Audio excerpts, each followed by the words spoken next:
From ABC, this is World News Tonight with Peter Jennings. Tonight, reporting from Moscow. Good evening. President Reagan is a happier man tonight. It's actually Saturday morning here in Moscow. Mr. Reagan will be coming here on Sunday with a Soviet-American treaty to reduce nuclear weapons that has been approved by the United States Senate. The Intermediate Range Weapons Treaty that Mr. Reagan and Mr. Gorbachev signed in Washington last fall was approved by the Senate this afternoon. And so Mr. Reagan will bring the treaty documents to Moscow, and the Soviets will be pleased. They will not be altogether pleased when Mr. Reagan goes out of his way to emphasize the Soviet record on human rights. As we reported last night, Mr. Reagan intends to meet here with Soviet dissidents.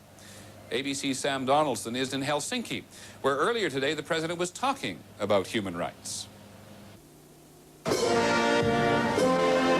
President Reagan emerged from a day of isolation here to receive official greetings from Finnish President Koivisto and to deliver a final mood-setting speech for the Moscow summit on human rights. Soviet Jewish dissident support groups lobbied administration officials in Helsinki today to keep the pressure on Moscow, stirring the normally placid Secretary of State Schultz to passionate commitment.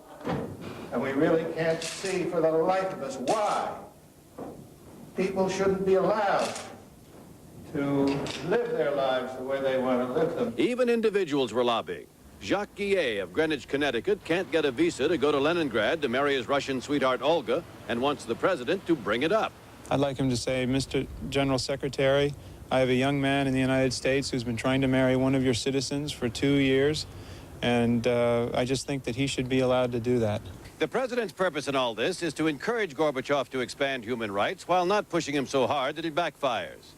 And since the president's always been a soft touch for a love story, he might just start with a case of Jacques and Olga. Sam Donaldson, ABC News, Helsinki.